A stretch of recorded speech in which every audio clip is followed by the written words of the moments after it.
Hey, everybody. It's Eri from Tokyo. This is your cryptocurrency update from Japan, and we have big news today. Yeah, three big stories, but the first one is about ODL. ODL is on-demand liquidity, which is the use case for the digital asset XRP, which is used by the company Ripple. Now, the reason why we pay so much attention to ODL is because we need utility. We just can't rely on speculation alone to impact the price.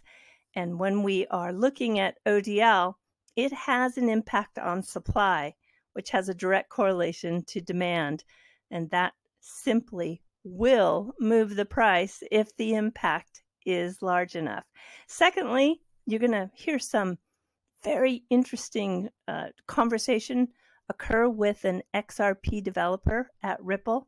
He's talking about the ISO20022 for XRP Ledger, and probably, well, many of you probably have never heard this, and it may be surprising, but it is something you really need to know. And last, Congressman Tom Emmer. Yeah, he was on the Thinking Crypto channel with Tony. He's going to be part of a group of U.S. politicians that are going to rein Gensler in. Really, they are. You're going to hear it straight from the horse's mouth. All right, everybody, let's go.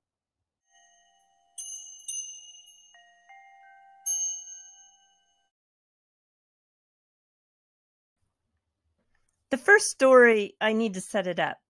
This is a video that is currently unlisted, and yeah, it's been unlisted since it was released in May of 2020. I happen to have found it, and it is where Marjan Delatine leaks. I think it was a leak that ODL, the on-demand liquidity, was coming to Brazil very soon. Now, if you only knew how many hours I have spent looking for any lead to this. I've been searching in Portuguese for 2 years, trying to find out where this ODL was going to occur.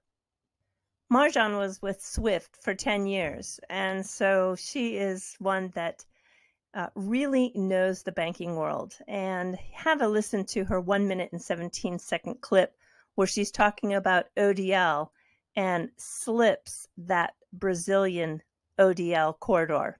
In Nostro accounts. No, I think the way that the correspondent banking is working is precisely based on this Nostro, and this is creating lots of trapped capital. Now, the thing is, okay, is there any way of doing that? And I think I refer that to in the beginning of one of the questions is there any way to source on-demand liquidity? And this is not necessarily for US dollar or euro, it's more for markets that you don't necessarily want to keep liquidity and you want to really move funds when you need it. So the way that we are working on this, and this is a live product that it is used in multiple corridors, is using XRP, which is our native crypto assets, as a bridge between the two let's say, fiat currencies. And this is completely revolutionizing, actually, the way that the pre-funding is happening today. So you really, on the fly, you move funds. And we extend these services now to more and more corridors, typically corridors, exotic corridors with lots of challenges, like Philippines, very soon in Brazil. So there are, let's say, there is a big agenda and roadmap on that. So this is changing the Nostro-Vostro relationship.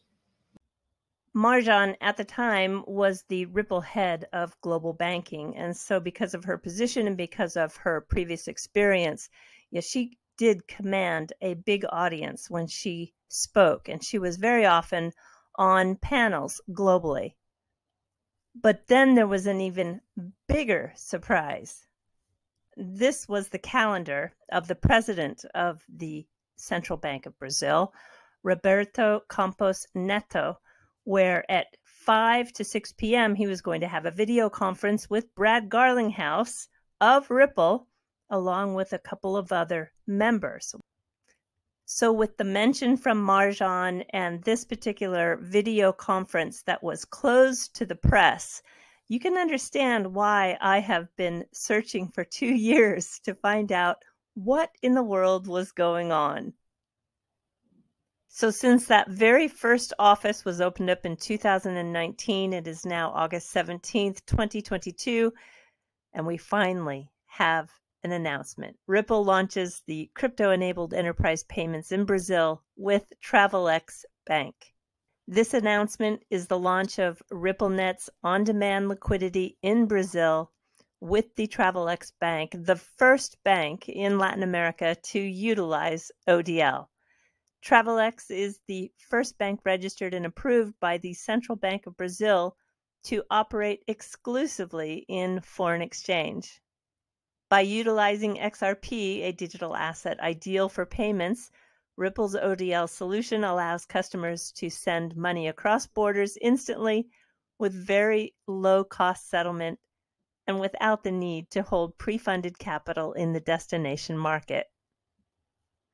And the tweet today from Brad Garlinghouse, he said that it's been a long time coming working through the regulatory processes. It takes time, but it's worth it. And he's absolutely ecstatic to be in Sao Paulo as ODL with XRP launches with one of the biggest FX providers in Brazil, Travelex Bank. Sitting to the right of Mr. Garlinghouse is Anna Tena. She is the CEO of Travelex. She cut her teeth at Citi for 10 years as their CFO and VP of sales. And now she is leading the first exclusive exchange bank approved and regulated by the Central Bank of Brazil. Yes, with more than 780 billion in payments that are sent to Brazil annually. If you use the XRP Ledger Foundation website, you're going to find that there is a lot of really good videos uploaded in regards to learning about the XRP Ledger. And yesterday, the community call number 2 was uploaded, and Nick Bugalis, who is the lead engineer at RippleX, had some very interesting comments to make about the ISO20022. And I'm going to share that with you and then take a look at a couple of comments that followed that tweet. ISO 2022, whatever it is, I don't know exactly the ISO spec. It's just a messaging protocol, right? It just defines a language, right, or a set of fields and values, right, that allow for allows messages to be exchanged in an interoperable way.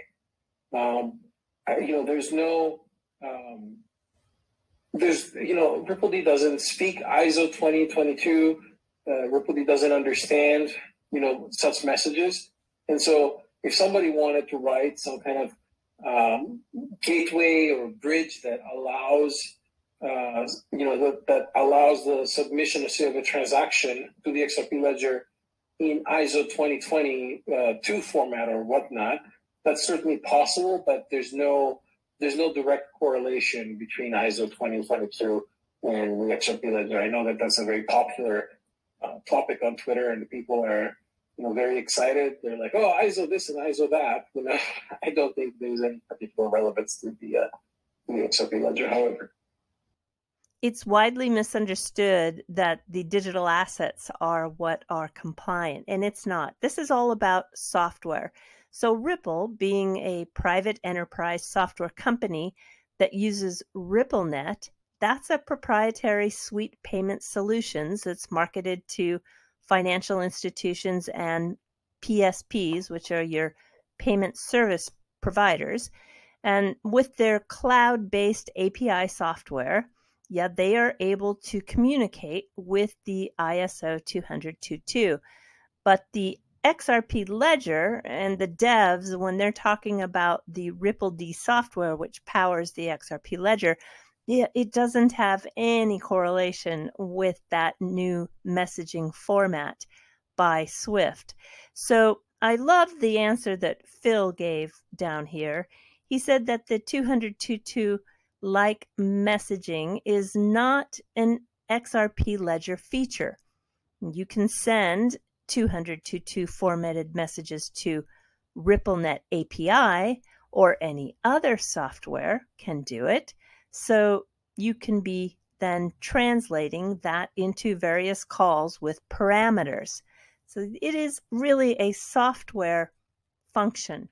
It doesn't have anything to do with the ledger, and nor does it have anything to do with the digital assets. It has everything to do with the software that is sending those transfers. And there were still some people in the thread that just wanted to insist that there is compliant crypto. Well, Nick came back into the thread and he said that the ISO20022 is a messaging standard which RippleNet, that's the software, RippleNet understands and supports. But the XRP ledger, on the other hand, doesn't know anything about ISO20022. And the digital asset XRP doesn't know anything about it either. And if you don't want to take his word for it, Nick says that the code is public so you can see for yourself. So it is the software that is complying with the new standardization in the language that's being used for SWIFT. Yeah, it's not the actual digital asset. It is the software that is being modified to actually communicate and understand and support that change. And then finally, moving along to the third interview that Tony had with Congressman Tom Emmer. I'm going to play just a short clip from the very end of a wonderful discussion that he had with him today. But it tells you that there is a lot happening starting in the beginning of 2023. Have a listen. Strap on your helmet starting in January of 2023, because I think when it comes to digital assets, we're going to be in for quite a ride. I think Republicans and Democrats will be ready to throw those jerseys off, get on the same team, and see if we can move some of this stuff. And then our biggest challenge at that point will be, Chair Gensler, Director Grunberg, Comptroller Sue, and the CFPB Director, who's frankly just been talk about a wild cowboy. It'll be holding them accountable and making sure that the president understands how significant this is to our economy and our future, so that we can get some of these things passed into law. And jump into the fluff. This past weekend, Comiket took place. It returned to the Tokyo Big Sight Convention Center, first time in 3 years. This is where Japan's best cosplayers bring their favorite manga and anime characters to life. 552 men, 1,695 women registered to cosplay, with 85,000 visitors in attendance. 85,000. Just to give you some perspective, the SoFi Stadium that held the Super Bowl, it has a capacity of 70,000. But this cosplay event brings 85,000 to enjoy. And I want to let you know that we're going to wrap up the month of August with some really interesting guests. I have Tiffany Fong. She's a brand new YouTuber, and I think you're going to enjoy her. Quincy's coming back onto the channel. I can't wait to talk about Web 3.0 and some of the decentralized apps that he's been working on. And Crypto Spend, that is the Visa card that you can spend fiat and get 3% back. And XRP, the co-founders will be joining me. And then I have a very interesting interview that will appear on the Lighthouse Report.